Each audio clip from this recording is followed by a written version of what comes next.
Pleasant good morning to one and all. Pleasant good morning. Welcome to Speaking Out, Exposing Corruption and Incompetence. Today, Wednesday, the 5th day of October in the year 2022. Welcome one and all. Welcome, welcome, welcome. Let me start by welcoming the regulars. The regulars are here very early.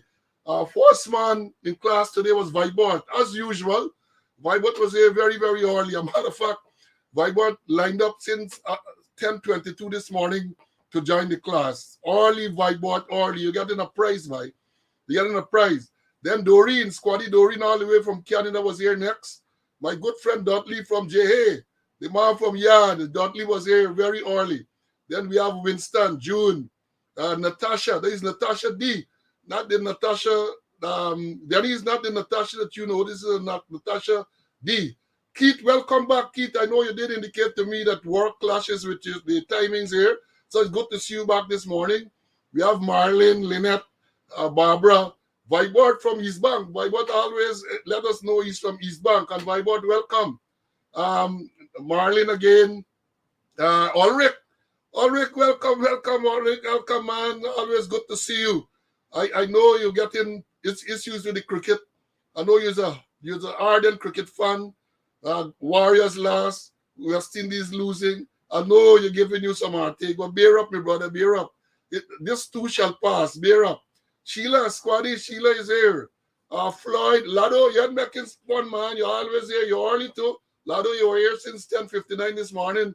The way how some of you go in this fine fun gonna get broke. Because if all of you come in early and on time, money is not gonna go into this fine fun. How you gonna get money to sport by? Raul G, good to see you, Raul G. Lenny, you're here. Keto, all the way from New Jersey. We have three Patricias on this morning. Patricia A, Patricia C, and then we have Patricia G. So welcome, Patricias. Patricia's dominating this morning. Welcome, welcome. And as I tell, share the live. The numbers are building. Share the live. We have Joe all the way from Toronto, Canada. Raul is saying that last week he got the notification late. Raul, I will give an explanation as to what took place last week. So nobody ain't getting fined last week. That is including me. You can't find me. I can give an explanation as to exactly what took place last week. And I hope as the adjudicating officer, you will see it fit to treat with me leniently after the explanation. So listen out. Squaddy Frankie, always here again. Welcome, Frankie. Welcome, Frankie. Natasha is here. Tessa, Yvonne from the Bronx. Colin, Gavin, Jakey, welcome, Jakey, welcome. I know you're a cricket fan too, and I know you're getting issues. Mbali, welcome. Doreen, Clark, Destiny, and all the Pam, man, you're here. Sean, Wayne. The house is filling up. And as I've said, share the live. Let people know that we're on. Carol, you're here. Carol, welcome, Carol. You don't miss out, Carol. I know that you're gonna always be here. One loyal follower. Welcome, Carol. We have to also give the amphibians time to join too. You have to give them time to join because even though they're gonna come and they're gonna criticize, they're going to say how the program is rubbish. They make sure that they come. So there must be some reason why they are here. Conchima George, welcome. It's good to see all you persons here. Suzette, Faye, good to see you all here. And as we said, this is the day that the Lord has made. Let's rejoice and be glad in it. Let's give thanks and praise to be in the land of the living. My co-accused and colleague, CC, Mr. Conway, is already in the studio. He's just waiting and ready. Yes, Denise, you could laugh, but you can't. When I know you're the inquiry officer, so I'll give an explanation as to what took place last week shortly. And I hope that having listened to what transpires, you will find it, you'll find some leniency, you'll find some love to deal with the matter in a proper way. Paul, welcome, Paul. You're not late, Paul from Canada, welcome. Ramesh, welcome, Ramesh, welcome. Now, let me, as I've said, this is the day that the Lord has made. Let's be rejoice and be glad in it. Many persons have not been this fortunate to see this day, so we have to give thanks to be in the land of the living. We must give thanks to be in the land of the living. But let me right away bring in my co-accused, CC. Rhonda, welcome for us to continue. CC, welcome and good morning to you. Good morning and welcome also to you.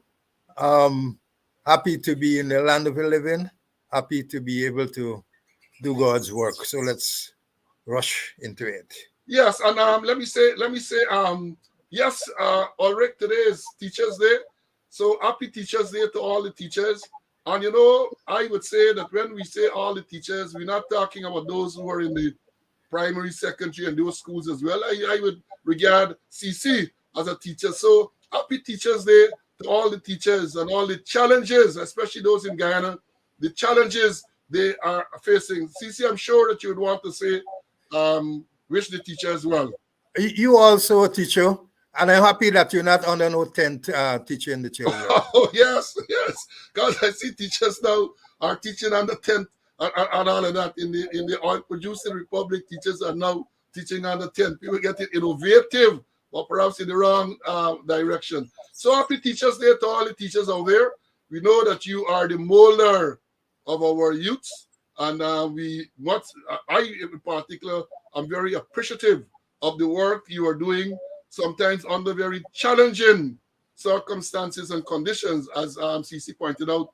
We have seen on social media where, because for whatever reason, shortage of accommodation or whatever reason, tents are established, military-style tents are established, and classes are held under those tents. Must be very challenging, must be very, very challenging. So kudos to all those teachers out there who continue to go to work and to continue to do. And I must say, challenging, meager salary, challenging conditions, and somebody said, ask a question, Siresti. So yeah, so happy Teachers Day to one and all. Now, as I promised, let me explain what transpired last week, why we had some issues with the program. You may recall that I announced that last week, Wednesday, would be the funeral of the late, great former Assistant Commissioner Franchard Duncan Clark. The funeral service was 10:30, and we had to make a decision because CC had to be there in person, and I decided I had to be there virtually. So given the 10:30 start of the funeral service and the fact that we usually start at 11, we had to make a decision as to whether we will cancel speaking out. We spoke to the technical man, and the technical man said, well, what he will advise that we do, that we record the program, and he's going to have it aired at the usual time at 11 o'clock. So we were here, Denise, at 8 o'clock last week, Wednesday morning, and we started the program, we recorded the program, and the program ran for like 1.5 hour or so, and we were finished in time for CC to go to the funeral service in person, and I to join virtually. But then what happened is that the technical man explained that when he attempted to stream the program from the recording from 11, he encountered some technical issues, and he had to put up a notice indicating that the program will now be at 11:30. I don't know how many of you would have seen that, but so eventually, because of those issues, the program was a little late. So my apologies to all of you who were looking out. And let me say this. You know, every week I tell you how happy I am that so many persons have shown interest in this program. Now, I was taken aback. I was very surprised last week because like about 11:05, once the program did not go start streaming as was expected, I was inundated with messages. What happened? Is there no program today? People, as a matter of fact, that is when I realized that the program wasn't being aired at 11 o'clock. It's from the messages that I started to get from the messages that I started to get, I realized. So I got out to the technical man, and he was able to walk through the issues.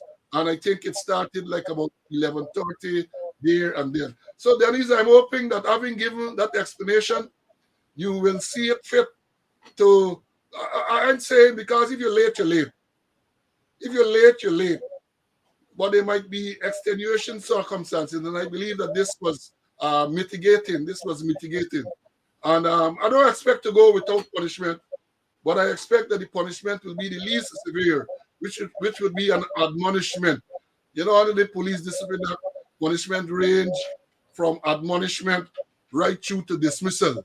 So I would uphold that you're going to give me a little admonishment. Don't make mistake and say reprimand and discharge, because reprimand and discharge is a conviction. When you get admonishment, it's not a conviction. Reprimand is not a conviction. But for the time you say severe reprimand, and that is even the court, you know. So those policemen were here and would tell me how much you learn. Make a note that when you charge a person and the person goes before the court and the magistrate says reprimand and discharge, that goes down as a conviction. So that's the explanation. CC, you want to say anything at this stage? I agree with you, and I hope that they temper the scales of justice with mercy for us. Yes. And CC, let me take this opportunity to publicly thank you for reading the tribute that I prepared.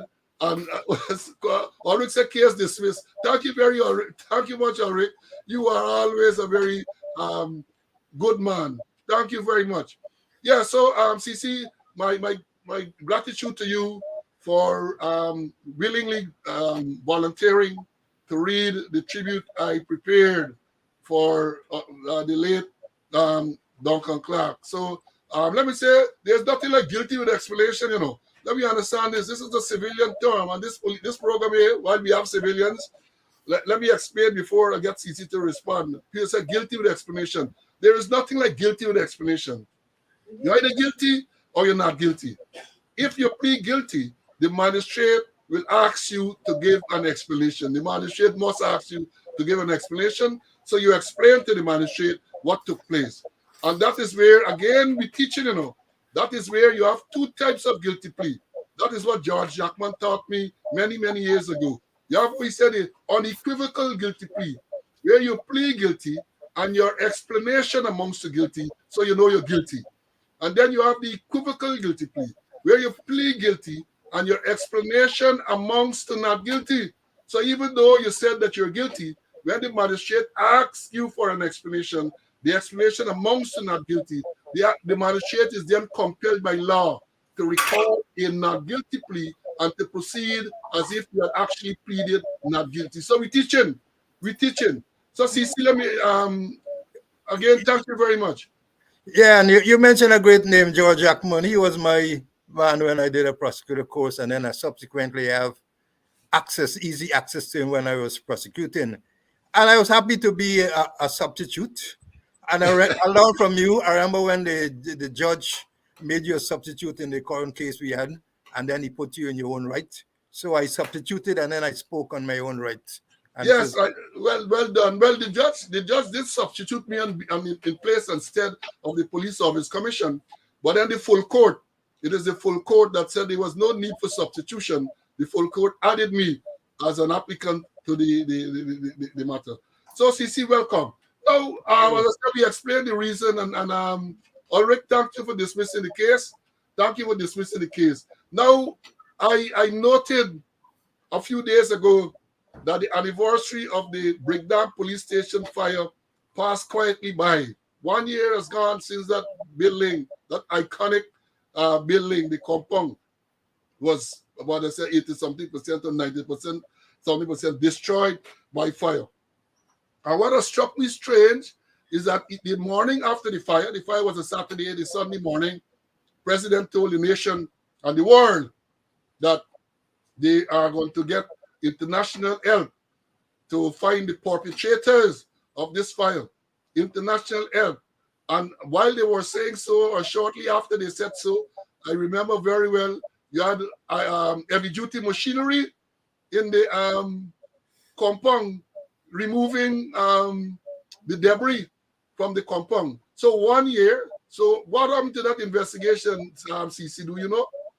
Well, I vividly recall the piece of wire, the piece of sponge, and a lighter. So maybe I don't know what happened in with that matter. We haven't heard anything about it. The piece of wire, the piece of sponge, and a lighter. Well, yes, 1 year.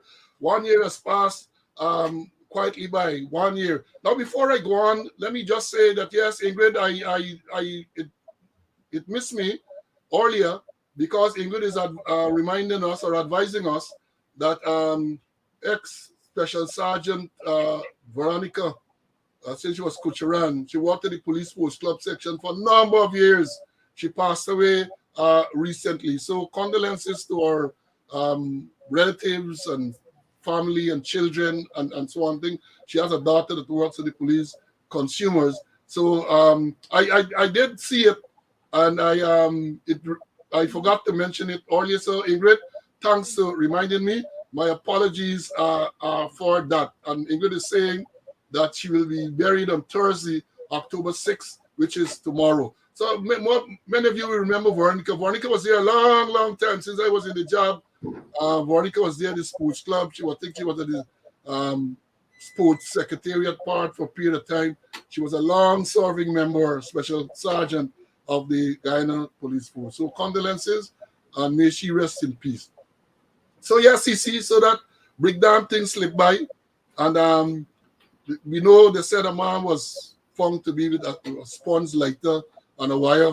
They claim some junkie set the fire, and we ain't hearing anything. But you know, as we have repeatedly said on this program, these things come up, and for a couple morning, it's in the news, and then the shelf life expires, and you don't hear about it any longer.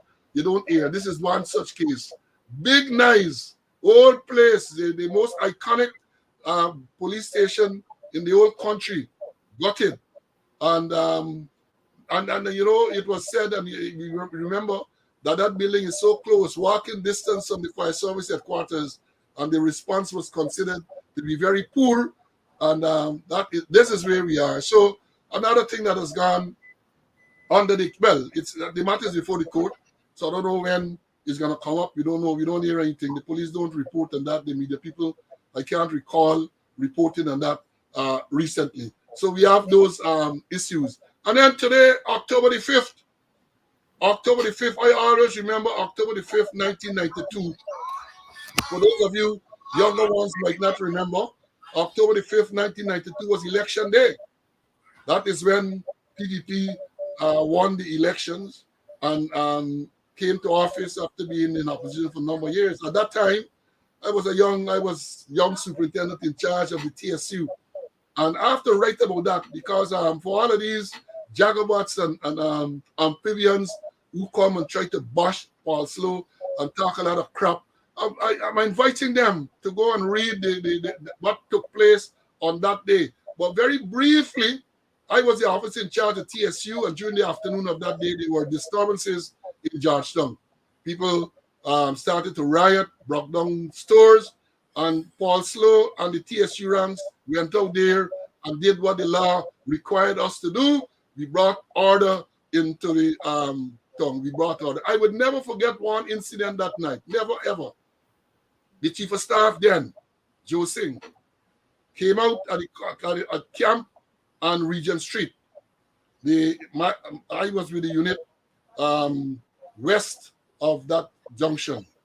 And he came to inquire who was the officer in charge. And I went to him and I said, well, I was the post in charge. And he said, Paul, is you? I said, yes, sir, I'm in charge. He said, well, there's no need for me to be here any longer. I'm going to go back in base. I feel comfortable because I know that once you're here, everything will go right. I never, ever, ever forgot that. October the 5th, 1992. So all of those people who jump up and talk a lot of crap, these Johnny come lately, go and read. And you have some older ones in the system who might very well remember. I recall a few months ago, I went into a store in Regent Street to make a purchase. And the owner of the store reminded me of the role I played on October the 5th, and the days subsequent to that. So go and read or let somebody tell you what took place. CC, do you remember that day? I remember that day, Paul, and I remember the professional role that you played on that day and subsequent days. And you were a hero then, but perhaps the tables have turned now. And I also play a role. I don't want to boast, but I was the officer in charge of the PPP stronghold and the quarantine. I was the OC at WIM when those events took place. Yeah, so people try to erase and to rewrite history, but it is there. It is there. As I said, we don't want to blow our trumpet. So all of those who come on this live and other programs to try to paint us with a particular brush, let them go and check it back. Let them go. And I said that even when I had the interaction with the current president in September of 2020, he reminded me, he spoke about it. He spoke about the professional role I played along with the other members of the TSU to restore order to Georgetown in a very short space of time. And you will recall, no lives were lost. We were so professional that no lives were lost during that and subsequent operations. So I thought I'll remind people about October the 5th, 1992. And then I saw yesterday, and I got to mention these things, I got to mention these things. Yesterday was the opening of the Demerara Assizes. Opening the Demerara Assizes. There's normally ceremonial opening with a parade, a quarter guard from the TSU will do the parade. And I saw it, and I said, well, it's good to see that this tradition is being maintained. The TSU ranks look very resplendent in the ceremonial uniform. The police band was there. And so I looked, I like these things because those of you who know me, no parade and drill and that type of thing. That was my thing in the early days. I looked at it and I was happy. But then something struck me as very strange. And that is, during the course of the March past, I saw, well, let me say that the feed that I was seeing, the live feed, was intermittent. Apparently they had internet issues, so it wasn't continuous. You had some breaks and so on. So when I looked for the march past, I saw the band marching past. So I said, oh, shucks, I missed the Guard of Honor march past. I really wanted to see how they look. But then lo and behold, the Guard of Honor came after the band. And I was a little surprised because it created some doubt in my mind. Because as I know it, the Guard of Honor will march past first, and then the band comes up after. So I had to call a fellow drill master and a former OCTSU to find out what is the order. And then he told me, without prompting, I said, well, he said, well, the parade has to march past first. I said, well, yes. I said, but I saw something different today. He said, Chief, them chaps said no going on. I saw the craziness going on at the place. Because I remember very well, I know, for those of you who know me, Ulrich, Denise, Sheila, and all of those forces know that parade was my thing for a number of years. OCTSU, from drill instructor, inspector, officer, OCTSU, in the office of DCAPS, parade is part of your responsibility. So I know that very well. Because for those of you who don't know, just recall and reflect when you have route marches, on a parade, the band leads the parade, but when it comes to the march past time, the band is there. If you're doing the march past in front of police headquarters, the band will go into Rabbit Walk and do a counter, and then they come out. They remain there, and then when all the units have passed, then they will be the one to bring up the rear. Same thing on Brickdam when you're marching past the Minister of Home Affairs. They go into that street immediately east, and then when all the units have marched past, then the band. So I found this strange. And then what he said, you have a situation here now where you have a man, and this is not knocking the people, this is not knocking, because I don't think they are responsible for putting themselves there. You have the man at the ops level who don't know about drill, and I'm sure he will admit that parades and things is not the thing. He know about that. The man at 2IC ops, same thing. Poor boy, he had no parade protocols on all of these things. And then I was shocked to discover that there was a change with the man in charge of TSU, and therefore you have someone at the TSU in charge of TSU who I know as well. So you have the whole chain at the ops level. They don't know about parade, and TSU all the years, the major functions are parades and public order. So if you have people there who are not familiar with how these things work, no wonder you're going to have this type of craziness. And then your people, CC, were at it again. The Corporate Communication Unit, they issued a release about the parade, and then they proceeded to say that Assistant Commissioner Simon McBean was the parade commander. But I said, well, how can McBean be the parade commander? McBean was there indeed, but McBean's role would have been the commissioner's representative, a role that I was in for many on many occasions. Because once you have those parades, you have the parade commander. I understand that the parade commander on this occasion was ASP Melville from the TSU. He was the commanding the parade. Mr. McBean's role there would be the representative of the commissioner. So he accompanies the judge on the review and all of that. So yeah, these little things you all have to get right. These little things you all have to get right, because when you write these things, you put it on social media elsewhere, the whole world is seeing it.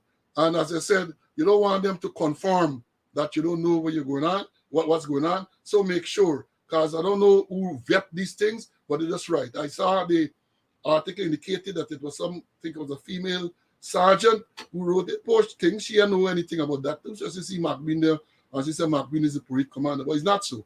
So yeah, please get the order for parade right. If there's a march past, and let me repeat it again so that y'all can learn. So the man in ops, 2IC ops, OCTS, you make note that during the parade, the band leads the parade.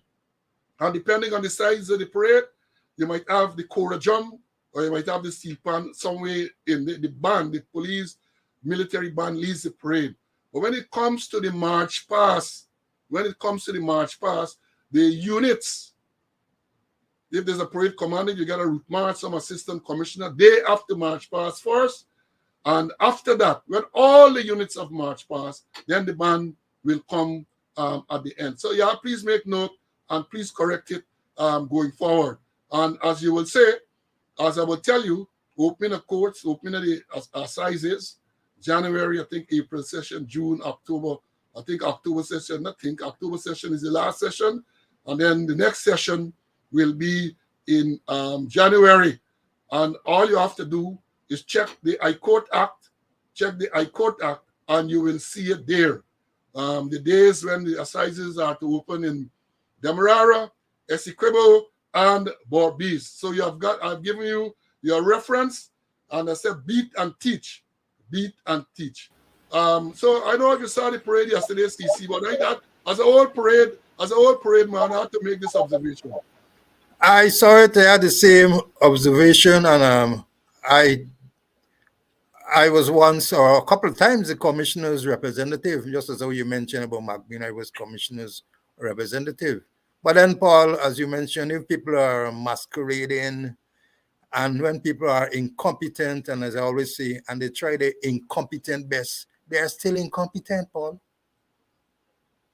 Yeah, not the Gary, not the unit. The band passed before the guard of honor. The band march passed before the guard of honor. I saw it yesterday. Yeah, and I know the unit was excellent. I'm talking about the order. No, this is somebody making a comment. Gary making a comment. So I'm just telling him that is what took place there yesterday, and so I hope they correct it going forward. And then coming out of the thing too, I see a lawyer making some comments about the timings for the parade, because he did point out that the opening dates are set in law, and he perhaps saying that given the inconvenience that it will cause, because you know the old traffic snarls up for that 2-hour period or hour and a half or whatever period it is, because I think it's 9 o'clock in the morning this thing happens.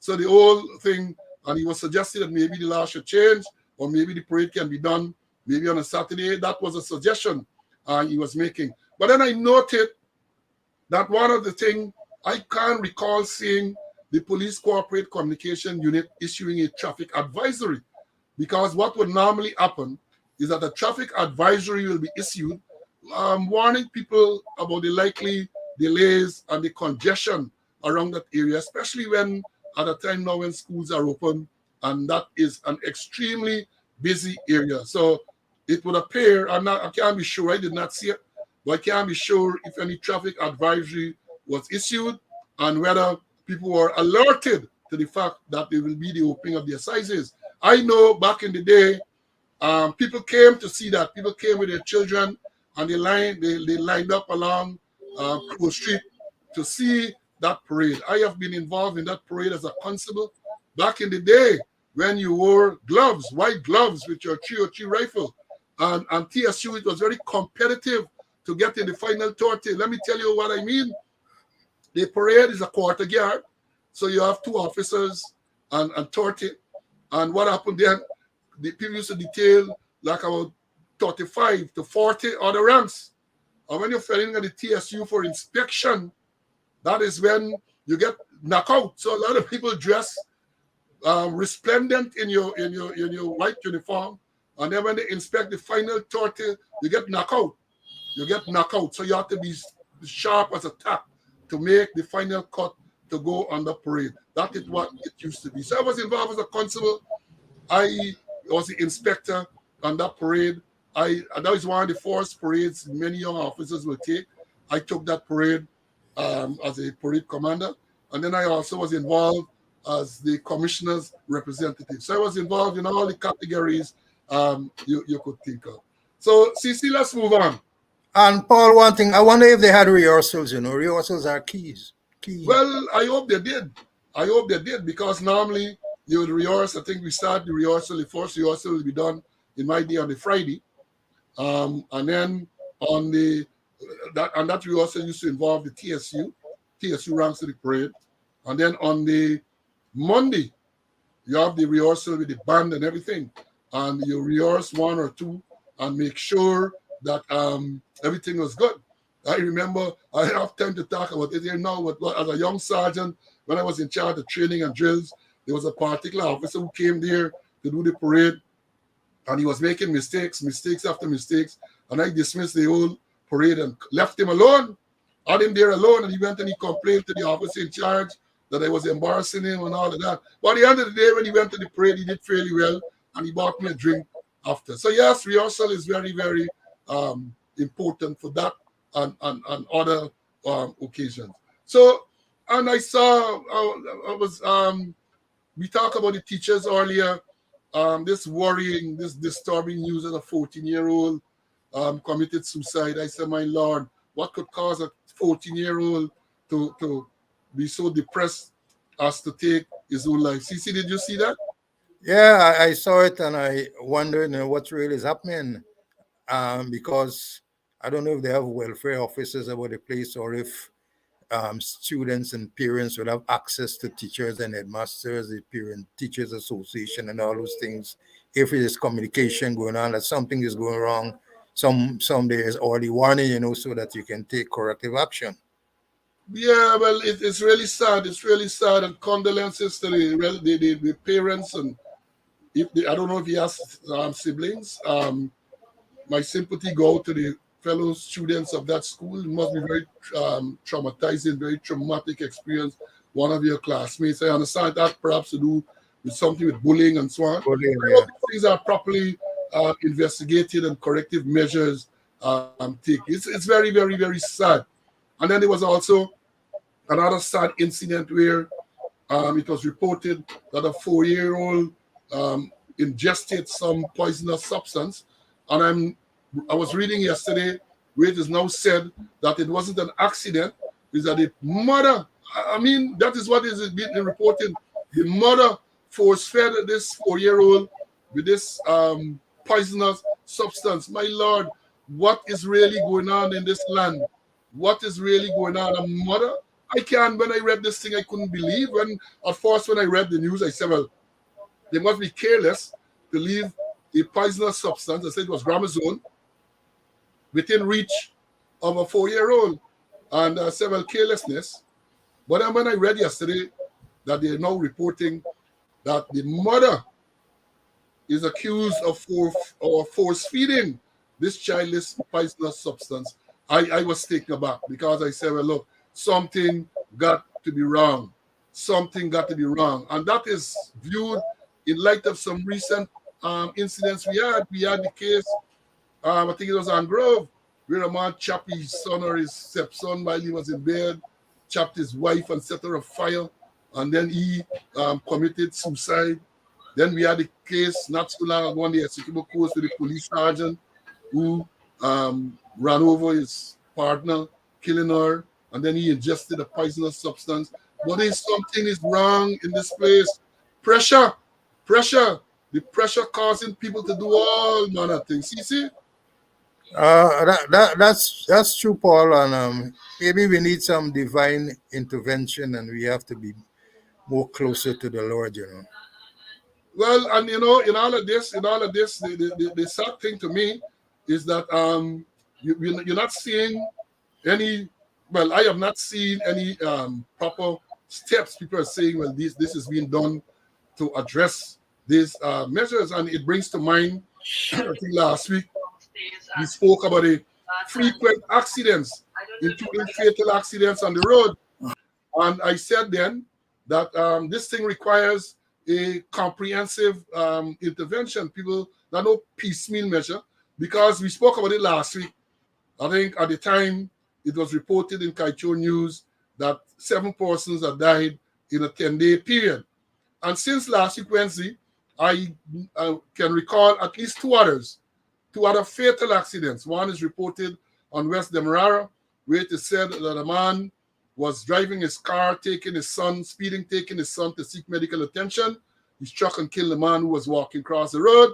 And then there's one at Lethem, I understand, where a 10-year-old child was struck and killed. And I have said before on this program, and this is in relation to the one across the river, even in emergencies, you have to be careful on the road. So even if you're driving an emergency vehicle, i.e. a fire service vehicle, ambulance, or a police vehicle with siren, the law still requires that you be careful, cautious, especially when you approach intersections and areas that have a lot of pedestrian and a lot of other traffic. You can't just blow through like that.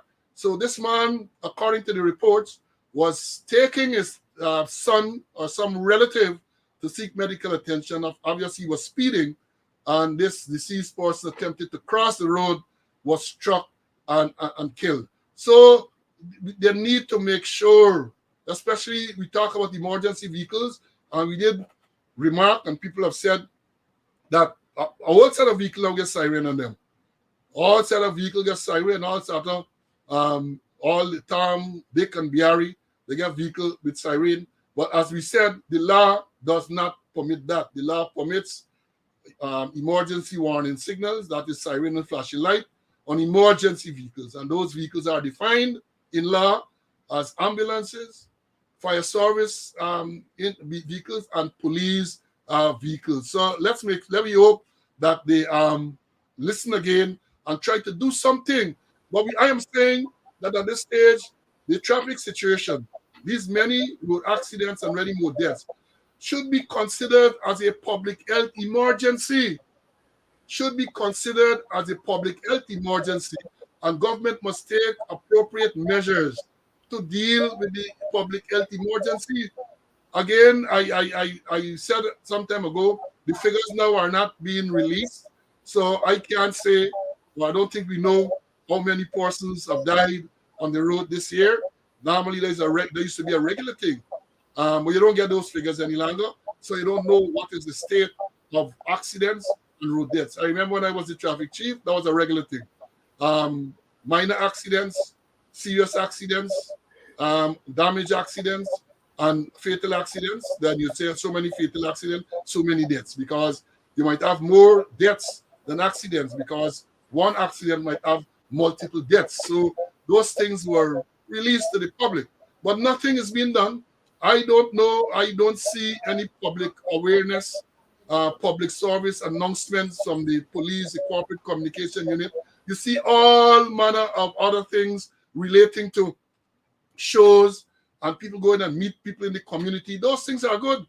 Those things are good, but I believe that the current situation with the traffic requires a comprehensive review by the persons that be. There is a government. You don't hear anything from the government about this out of control traffic situation.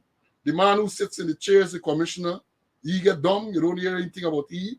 The Minister of Home Affairs, you don't hear anything. But again, I say this should be declared. The traffic situation in Ghana should be declared a public health emergency, and people should make sure, the powers that be should make sure that it is treated as such. And let us hear of some comprehensive plan to address. And I say comprehensive because this requires education, it requires enforcement, it might require engineering, all aspects. It requires the courts to get involved, because somebody spoke about suspensions and people being debarred, people being disqualified.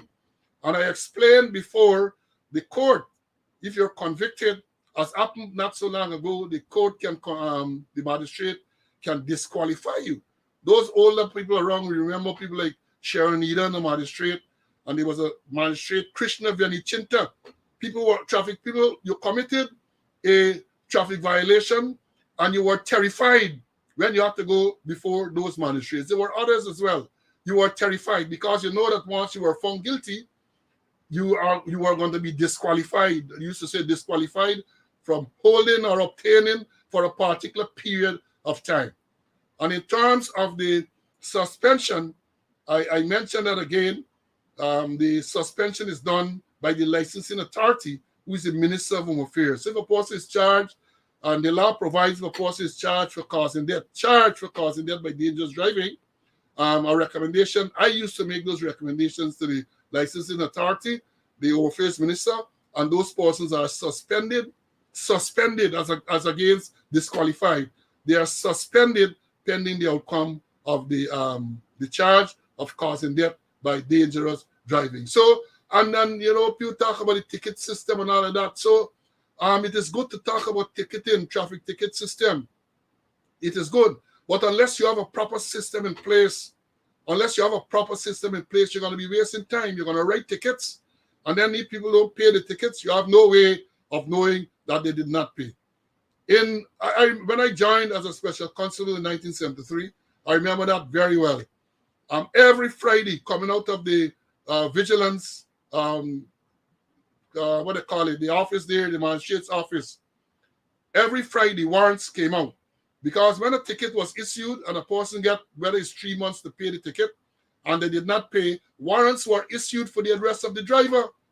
Warrants that did not pay. Because remember, and again, let me at CC and let me teach. A traffic ticket acts like a summons. On the traffic ticket, it tells you what offense you are alleged to have committed, the section and all of that. And then it gives you the option that if you want to contest the ticket, then you need to appear at a particular court at a particular time. But I don't know that all of those things happen now. So failure to attend court, where resulting warrant being issued, you get fined in absentia, ex parte, and a warrant is issued after the time is elapsed. But issuing a ticket is good. We need to make sure that we have a system where tickets are issued, and not police telling a man, go to the station and inconvenience people, and then people believe it is because of corrupt act. But then it's a whole system. The traffic ticket is part of a system where the ticket is issued, and not because you issue the ticket that the man is guilty. The ticket serves as a summon. So when a ticket is issued, the rank there is required to prepare the magisterial jacket with a copy of the ticket. So let me understand, I need to review this thing properly. So it goes before the magistrate, and the person to whom the ticket is issued has a right to go to the court and contest the ticket. And the person, if he pleads not guilty, then the person who wrote the ticket have to come and give evidence as to what the person did and all of that, so the magistrate can decide on guilt or innocence. So it's not just writing the ticket, it's making sure that the proper system is in place to ensure that the tickets are effective. CC, you want to make a comment there? I recall, we used to get a lot of ex parte trial, where the person didn't turn up, didn't pay the fine, and we had like a regulation way of giving the evidence. Sometimes I'd find one traffic man giving evidence about 15 traffic tickets one time, and then the warrant would be issued. Well, as I know, magistrates don't do ex parte trial for traffic tickets. They just die away like that. People don't pay tickets, and I see now I read recently they're talking about e-tickets, that they have a system in place where they will give you e-tickets if you breach a traffic light or any other offenses. The cameras are there and they would send you the tickets. But then if the man doesn't pay the ticket or he doesn't attend in court, what about the ex parte trial? That you need to do quite a lot of ex parte trials so that you can give effect to the issuing of tickets. Yeah, but the whole story is, what about the police action too? You issue the ticket. Do they prepare ministerial jackets for this matter to appear before a particular magistrate? Because issuing the ticket is not only a part of it. Issuing the ticket is only a part, but then there are other steps to be taken Yeah. in the matter. There are other steps. So, yes, again, I say somebody commented there about the ticket. Yeah, it's good to make sure that we get to the stage where tickets are issued. And of course, you have to train the people them to write ticket, because when you issue the ticket, depending on the violation, you have to write the proper section and all of that. What section of the law is being violated? So it's not an easy thing for this system that you have now. I mean, when I say it's not easy, it's a simple process, but you have to train the persons to do it, to write the ticket, to make sure that the other steps are taken. And CC spoke about trials, because as I've said, the traffic ticket serves as a summons. It tells you that you should go and pay if you accept guilt, and if you don't accept guilt, then what date you should appear before the court to contest the ticket. All of those things should be in the ticket, but I haven't seen one recently, so I don't know if all those things are being done now. I don't know if the people that be here are talking about the people who sit in those chairs and call themselves all other fancy title, masquerade and all kind of thing. I don't know if they know. I don't know. I remember when I was traffic chief and we had issues. I had traffic summit where you call all the traffic ranks from the divisions and so on, and you sit down and you hear what the problems are, and you strategize as to how you're going to approach these issues. I had that thing, but what happens now? I don't know if they even get instruction classes to tell ranks or to instruct rank as to how to deal with these situations. So it is a problem. And I close this aspect by saying that it requires a comprehensive review by the government. A comprehensive review by the government as to how you're going to treat with what I describe as a public health emergency. A public health emergency. See anything you want to say? Yeah, I'm glad you opened it up back, because I want to say a couple of things. And you did mention, Paula, that about piecemeal action. Piecemeal efforts will only produce piecemeal results. What is required, as you had hinted, is that you have to have an holistic approach toward this madness that is going on our roads, where lives and limbs are in daily and constant peril. That there are many issues, a multiplicity of issues that are issues and concerns that are impacting on the traffic situation. We have new roads, 4-lane roads, East Coast, West Demerara, Essequibo, the quarantine, even down the interior, they're doing the Maburon roads. More vehicles coming into play. Drivers getting their license too easily because of corruption and because of incompetence. And for the commanders has got to get involved in this traffic situation. They must be involved. Ask the question, when last a general duty man made a traffic case? That all must be involved, and you can't leave it to traffic alone. The issuing of driver's license, men getting it through corrupt practices. The last time I mentioned about a letter from Rowan Singh, the former head of the Presidential Guard and who was in charge of the audit and inspection unit of the Guyana Police Force. He did his own analysis and he discovered that over 1,157 persons got their license illegally. Some didn't even write the exam, right? And he concluded that 1,157 potential killers were let loose on our roads. What was done? Nothing. I believe that was placed under the no action or red carpet. And I showed the number of potential killers have now become real killers. The commanders, Paul, you are the SOP, where in terms of the practical examinations, not only the certifying officer, but others must be there present. They don't do no night driving, as the case may be. And also the traffic officer in the various division every week would have to submit a return to the commander stating the names and the persons who will be doing the practical examinations so that the commander could oversee and get poor persons there, to oversee the practical examinations. And a whole load of other issues coming up, and no action is being taken. It needs a holistic approach. All these things that is happening, the economy is booming, plenty new roads, new highways, 4-lane highways coming on place. And the police, they are tactical, but they're not strategic. They're not looking ahead. They stand idly by and allow things to happen.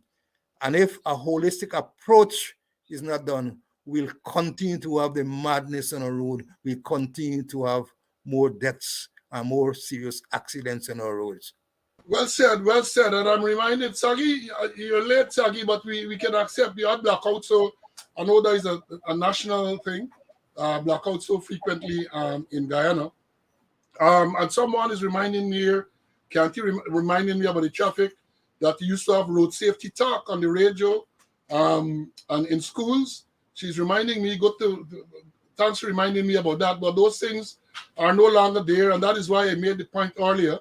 We need to have public service announcements and programs to deal with children and all of these people on the road. Because when we talk about road users in Guyana, you're talking about all categories, I mean, the minibus people might be the ones who are more reckless, people will say, but all categories, private car drivers, pedestrians, cyclists, motorcyclists, people driving bicycles. I made the point earlier, some weeks ago, that the electric bicycle is a thing now where children are given by electric bicycles to go to school. And I don't know that they are given any type of training in terms of how they should use the road. And of course, Marlon, you're right, because you can't forget that a part of the problem is the allegation of corruption too, at the various levels, the practical driving and all of these things, the theoretical, the practical. People have said people acquiring license without even going through those processes. So all of these things have to be looked at in a comprehensive manner. But CC, the one that takes the cake for the week for me, moving on to another subject, the one that takes the cake for the week, and perhaps for the year, is the one where it is reported, a woman reports that she flagged down a taxi, and to discover that the taxi driver is naked skin, he is naked in the vehicle, behind the wheel, and playing with himself. This is what is reported. The lady got a videotape. I was shocked. I was shocked. So I said, that one takes all. Here it is. This woman plays flag down this taxi. And I encourage people who's there on social media to go and see it for yourself. She flags down a taxi, the thing that they call a logo on the side with the taxi number and all of these type of things. So she flagged down the taxi to go someplace. And when she looked at the driver is naked as he born, as I say, and the man playing with himself. The man, according to the late, great Franchette, who was buried last week, Wednesday, the man would say that the man taking matters into his own hands. The man is there in the car And I told someone on social media, well, the lady is lucky because I can see the next step there is that him driving her to some remote location, security location, and then rapes her or attempts to rape her. So a good thing she was a little vigilant. But did you see that?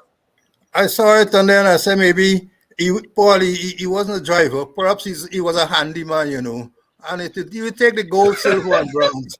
Like literally, you're speaking. You see, so I said, my Lord, it's a good thing this woman was able to detect this and to make a lot of noise and so on. But I think the one take the cake.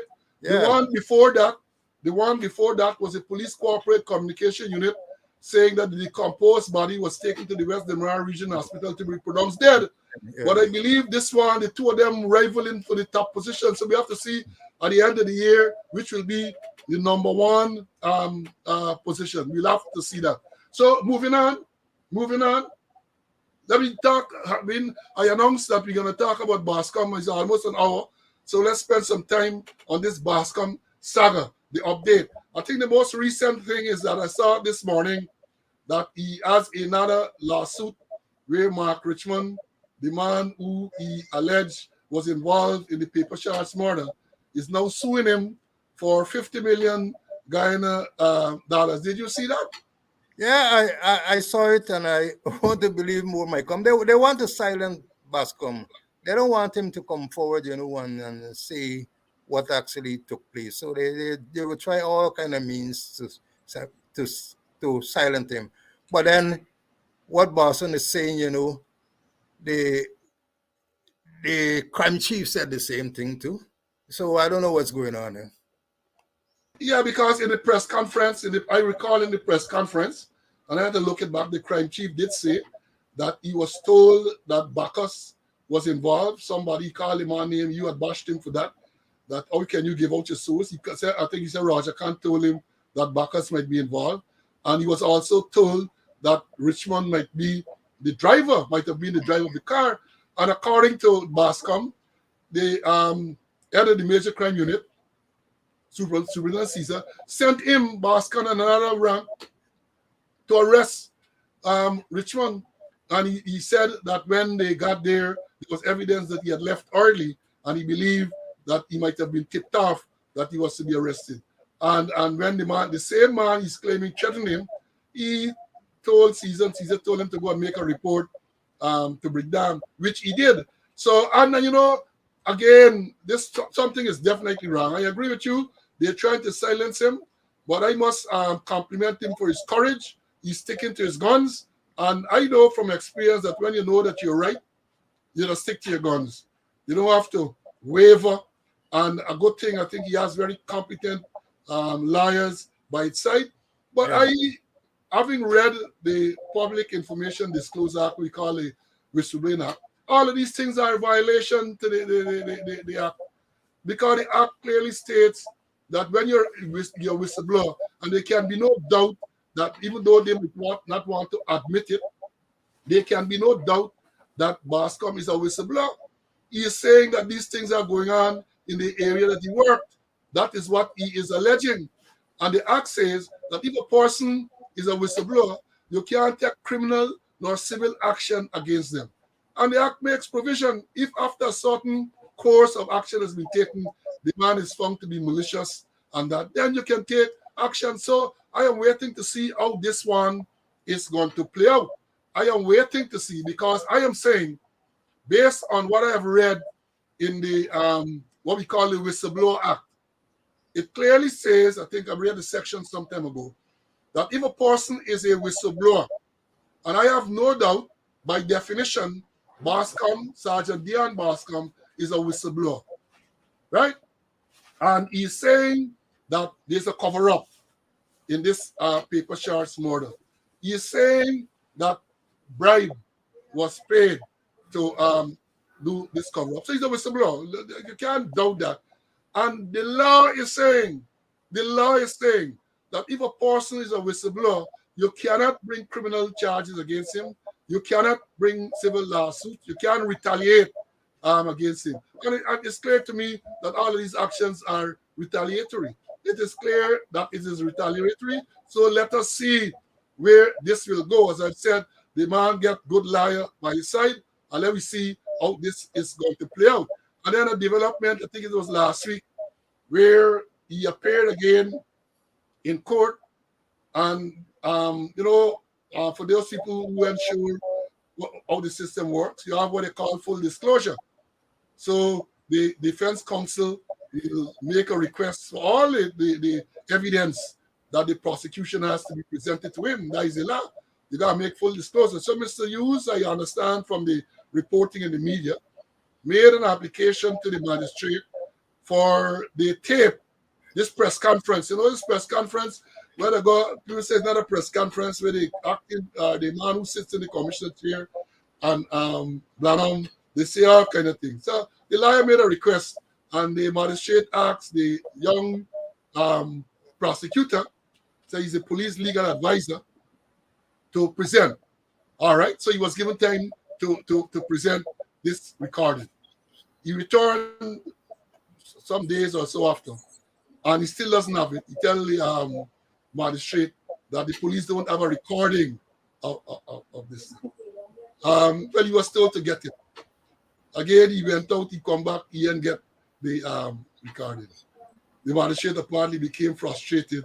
The magistrate told him to accompany the police downstairs into the police inquiries.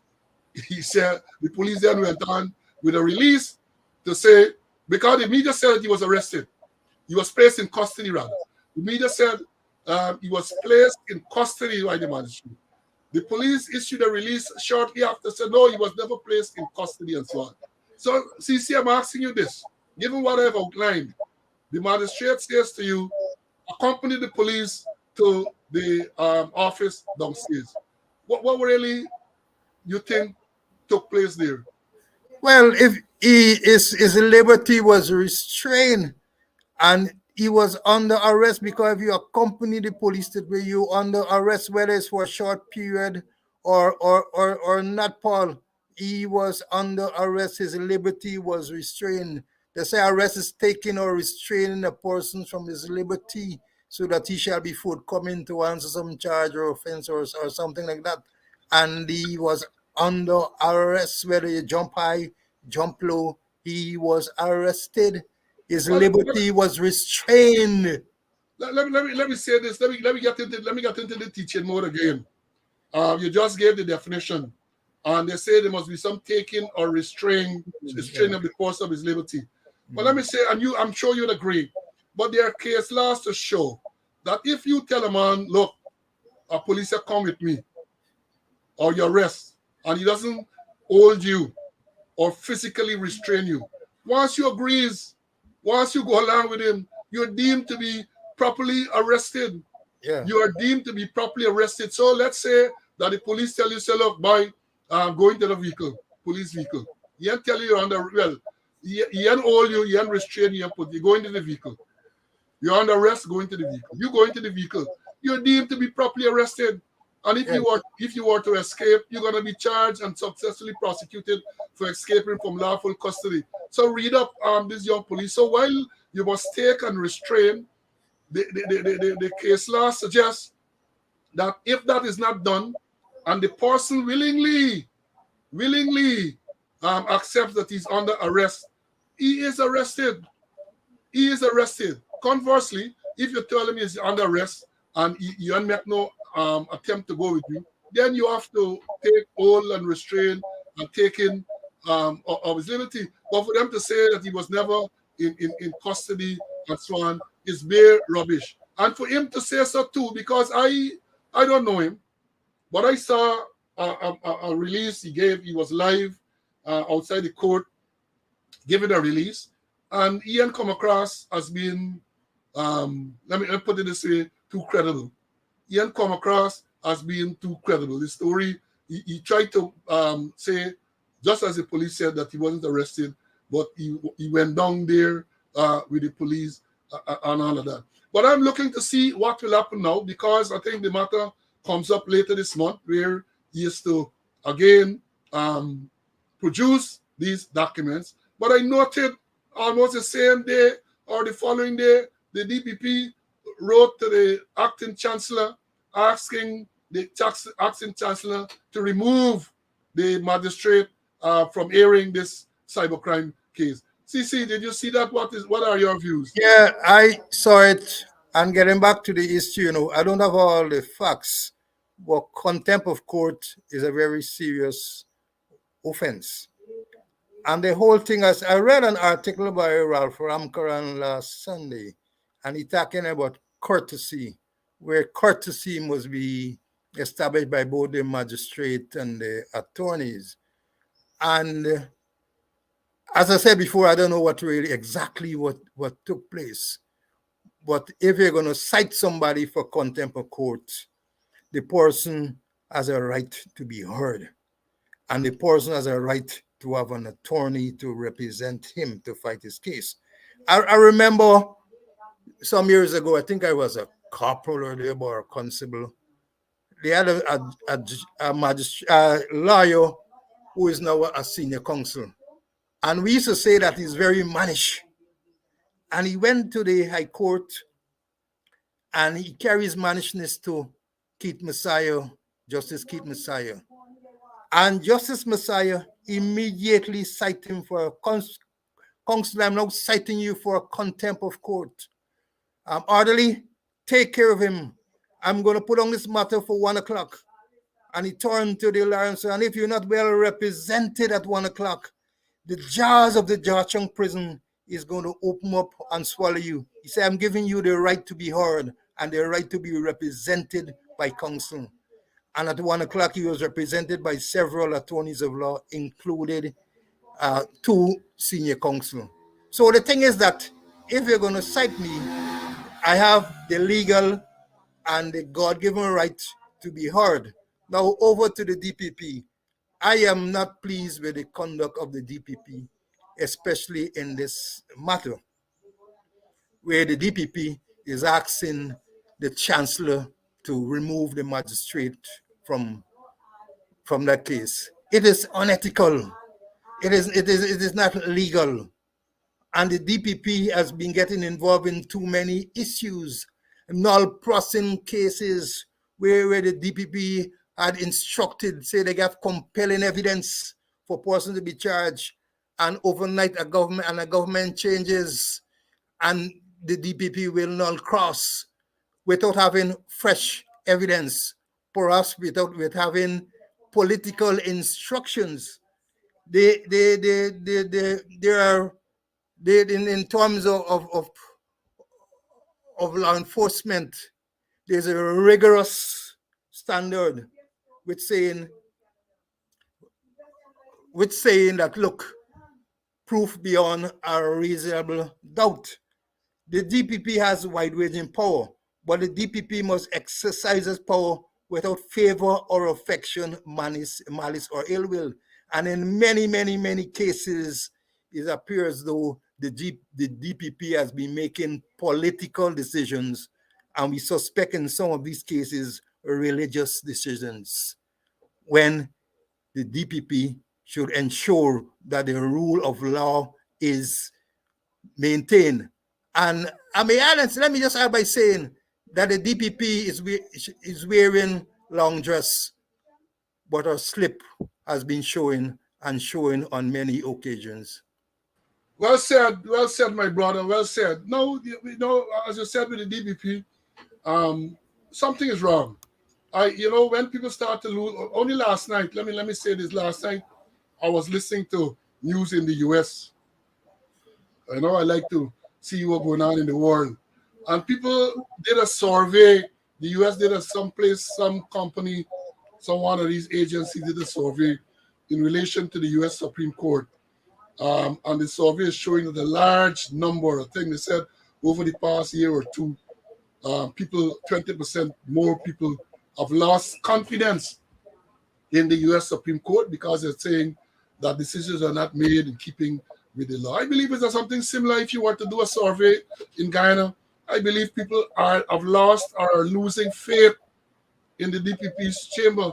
As you rightly pointed out, the DPP would have perused those files and instructed for people to be charged, law book theft, other issues relating to some politician. She would have seen that thing and she would have signed off for them to be charged. And government change, without any additional facts, she decided that the people should not be facing the court any longer. So something must be wrong. Something must be wrong. If you remember too, in the I think it was an embarrassment to this country, the Marcus Bisram case. I listened to that and I have it saved. Then look, the person, the lead judge, Justice Sanders, rebuking the DPP. The same thing with the Nisha Gopal's case. The DPP being rebuked by the Caribbean Court of Justice when she said something about the allegation that was leveled against the male accused about some interaction he had. And the court had to remind the DPP that it was a mere allegation, it wasn't proven. Can you imagine that as a CCJ?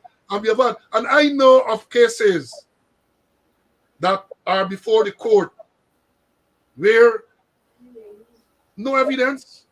We have had so many cases in recent times. The Orin Boston, the Bailey case, and other cases, the girl Branch case, the man who spent 9 years or something like that on remand. There are so many cases. And I remember in the Orin Bailey case and the other case, the state prosecutor who represents the state and the DPP's chamber agreed that there was never ever any evidence in that matter. The man spent 5 years in jail. 5 years in jail. We had a case not so long ago where a man charged with murder.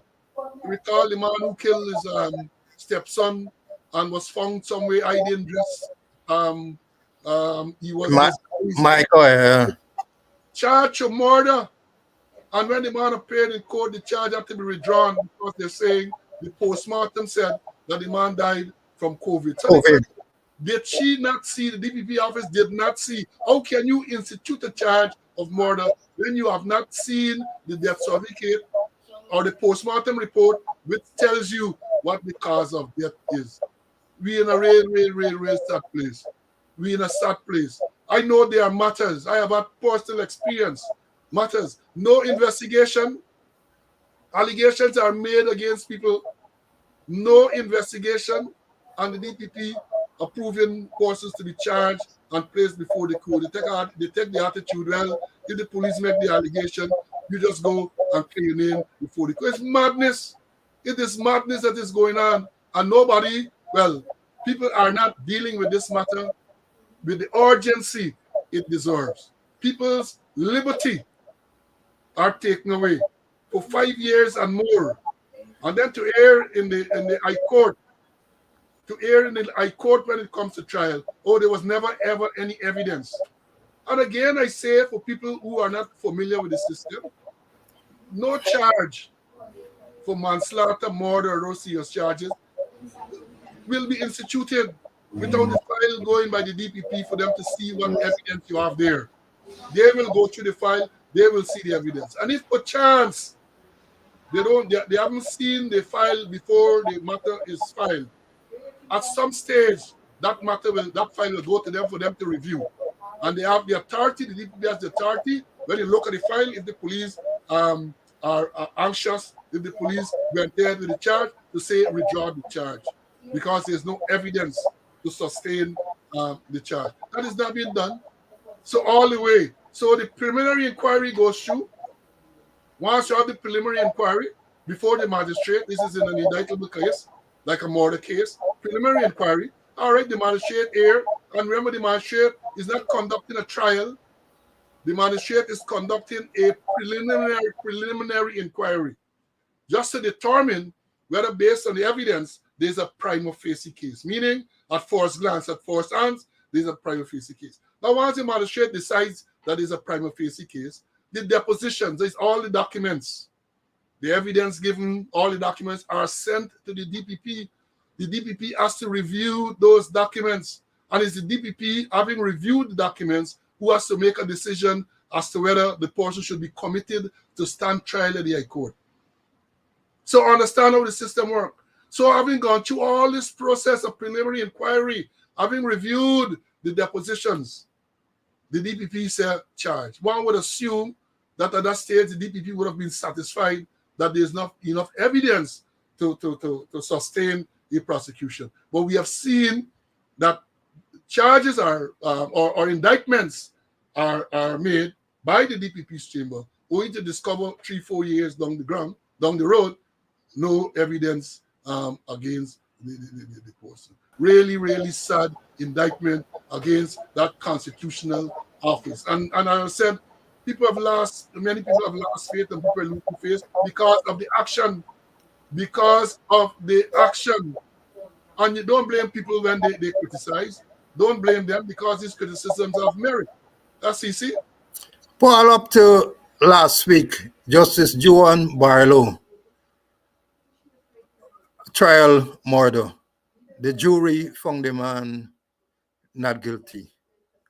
And Justice Barlow was constrained. She had wanted to make public statement, but she didn't indicated or hinted that the justice system is wrong with the prosecution and the investigation. She said she's going to make her views known privately. But she had really wanted, to go public.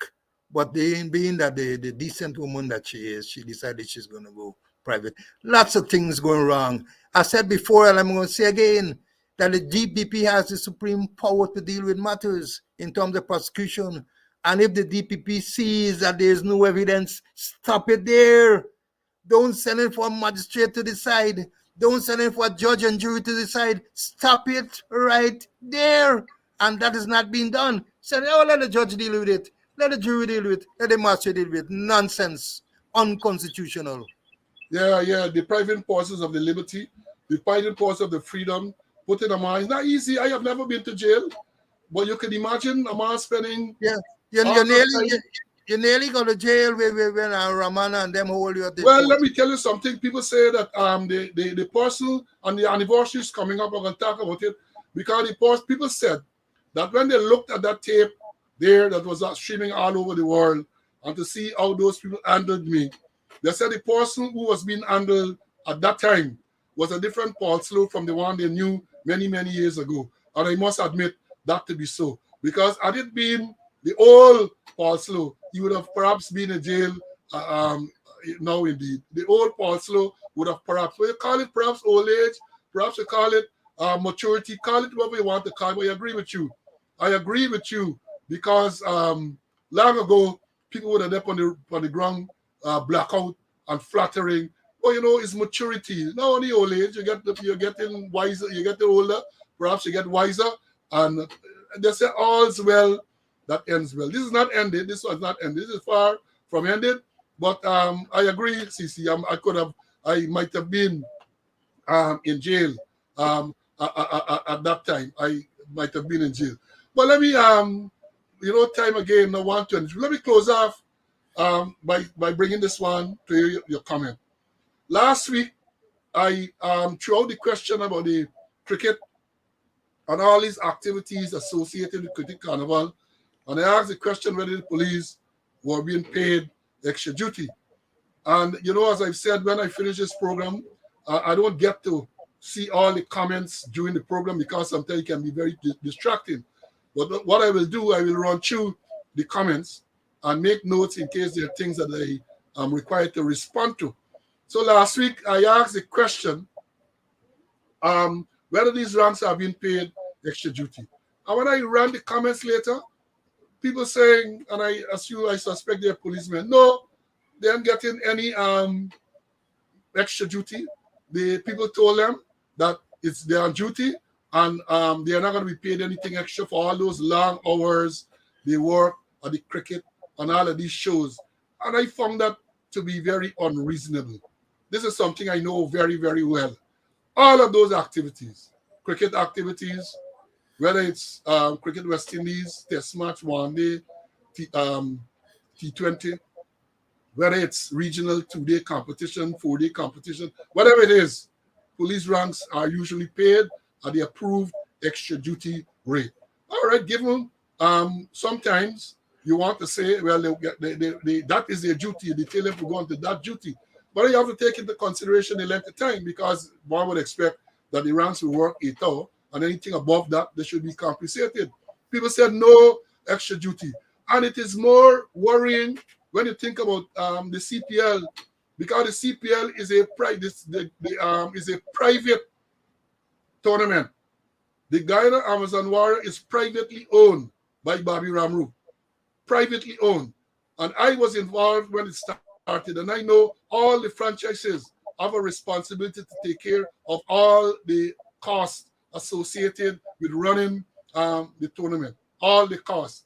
So it would appear on this occasion, the government took over this private activity, get the police to work at all these private activities, including the all of these shows and all of this everything, get them to work there and decide that police they must not be paid extra duty because they're on duty. See, let me hear your view on this, man. The rates for extra duty was approved by cabinet. So it's not that the police doing their own thing.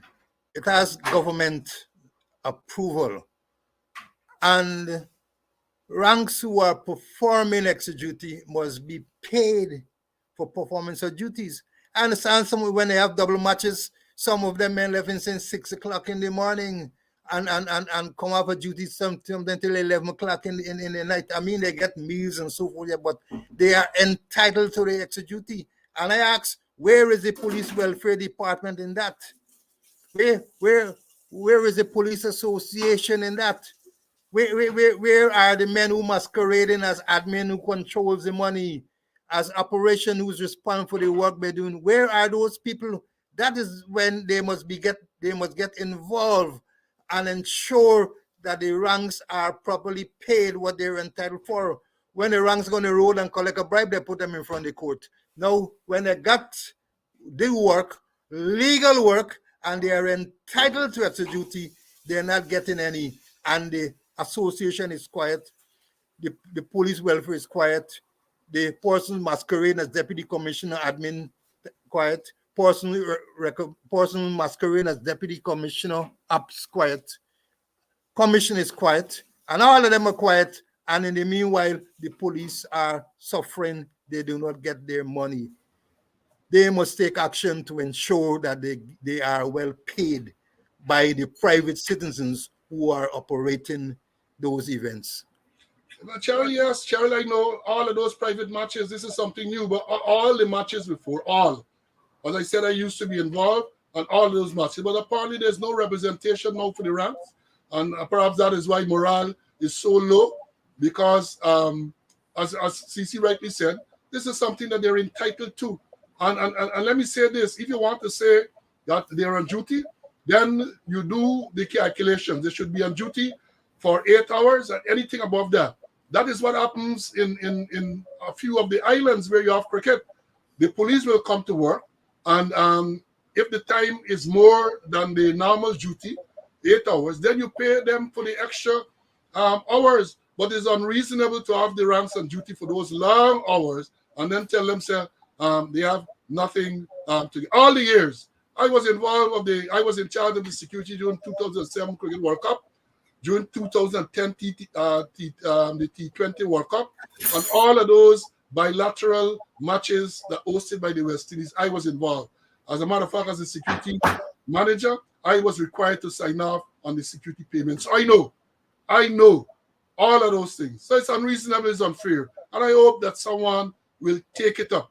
I hope that someone will take it up to make sure that these ranks are compensated for the time that they're there. And talking about these activities too, there are these shows, CC, and I saw the police again at it after we talked about the skank show, where gunfire and all of these things. Apparently, they have an arrangement now where some type of check, some security check is done to patriots entering the ground, but then they display a whole set of cigarette lighter, scissors, cutlass, which they call machete. I don't know, Guyanese know about machete, and said these things were seized from persons entering the venue. Unlawful items.